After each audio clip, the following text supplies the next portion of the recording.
Welcome back to the deep dive. Today we're really digging into a fascinating ancient Hebrew concept, Yetser. Mm-hmm. And this, it isn't just a vocabulary word, right? It's this whole underlying idea. Exactly. It's foundational. It's about how consciousness, both, divine and human, actively shapes reality. From the cosmos down to our own minds. Right. We're looking at a report arguing it connects biblical cosmology right through to modern ideas about consciousness. Yeah, our mission really is to unpack how this concept of forming, or maybe framing, helps us understand creation, our purpose, even reality itself. Okay. We'll be pulling from Genesis, Isaiah, even ancient translations like the Septuagint to get the full picture. Great. So where do we start? The root. Let's start with the verb yatsar. It means to form, Yeah. to fashion, create. And the source highlights its connection to a potter, right? That Mhm. intimate act of like squeezing clay. Very hands-on. Precisely. It's tactile, intentional, and what's amazing is how this scales. God is the yatser, the potter, with total sovereignty. You see this in Isaiah, Jeremiah. Right, the potter and the clay metaphor. But it's not just shaping Adam from dust in Genesis 2. That same verb, yatsar, is used for God forming mountains, forming light, like in Isaiah 45:7. Wow, okay. So the same kind of intentional power shapes both like a person and a mountain. Exactly. Its structures matter, existence itself, reality is purposefully constructed, you could say. That's a powerful start. Yeah. So if Yatsar is the action, the verb, Yeah. what about Yetzer, the noun? Ah, Yetser.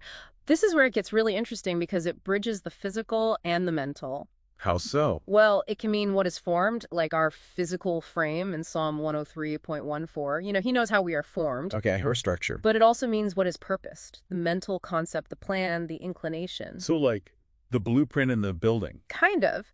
Its most vital use is for the imagination or intent of the heart. This is the source of our moral character. Like in Genesis 6.5, the imagination of the thoughts of his heart was only evil continually. That's the one that's Yetzer used negatively. But it's not inherently bad. Look at Isaiah 26.3. Okay, it talks about a steadfast mind, Yetzer Samuk. That stable inner core, that focused intent, it leads to perfect peace because it trusts in God. Oh. So the Yetzer itself isn't good or evil. It's about its alignment, how it's directed. Precisely. Its moral direction shapes the reality it participates in creating. It has agency. That's a really key distinction. So how did later thinkers handle this? Like in the Septuagint, the Greek translation, did they capture that nuance?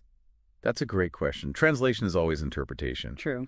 In Genesis 6.5, instead of a direct noun for imagination, the Septuagint uses dianomai, Which means? to think over, to ponder, to reason. It shifts the focus slightly. It becomes less about a raw impulse and more about a deliberate cognitive process. So more intellectual.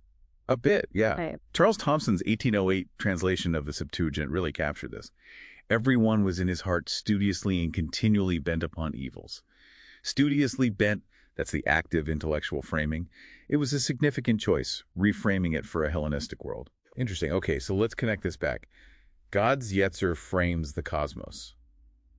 How does that relate to us, to the structure of reality? Well, the idea is that the universe itself is, in a way, an externalization of God's thought. It was framed in the divine mind, you could say, before being spoken. The divine Yetzer articulated, like the Logos in John. Exactly like the Logos. Yeah. And think about functional cosmology, like John Walton discusses with Genesis 1. Creation isn't just making stuff, it's ordering, assigning purpose. That's Sure. a form of framing. Okay, makes sense. And us. Then there's the Imago Dei. We're created in God's image. Genesis 1. Part of that image, arguably, is being endowed with our own Yetzer, our own capacity for imagination, intention, purpose. We're created co-creators, In a very real sense, yes. Our consciousness isn't just a mirror, it's a participant. which makes the human Yetzer sound incredibly important, almost like a battleground. It absolutely can be. You have the concept of Yetzer, the evil inclination. From Genesis 6 and 8 again. Right. But it's important to understand, especially in later rabbinic thought, this wasn't seen as some, external demon. It's more about our natural drive, survival, ambition, desire that can be misdirected. They need channeling. So not inherently evil, just potentially misaligned. Exactly. And the counterbalance is the Yetzer Hetof, the good inclination. Our moral conscience, the desire to align with good, with God's will, that's the steadfast Yetser from Isaiah again, the one that brings peace when it's properly focused. Can we see this framing power in action in a story, like a concrete example? Oh, definitely. Think about Jonathan in 1 Samuel 14. He's facing impossible odds. Right. But his inner state, his Yetser, is framed by faith. He says something like, nothing can hinder the Lord from saving by many or by few. He's framing the possibility. He's framing reality based on trust, not just circumstances. And what happens? His faith-filled imagination and intent lead directly to this incredible, unexpected victory.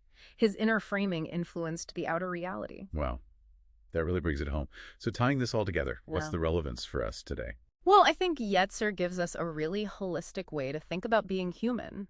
Consciousness isn't just, passively receiving data. It seems to have real causal power. It shapes things. It shapes things. Reality isn't just something we find, it's something we help constitute through the purposes and intentions we frame in our minds. God's Yetzer frames the cosmos. Our Yetzer frames our moral world, our relational world. They're actively participating. Actively, we're not just spectators. This has been a really profound journey, tracing Yetzer from, like you said, the potter's wheel, all the way to cosmic design and the human mind.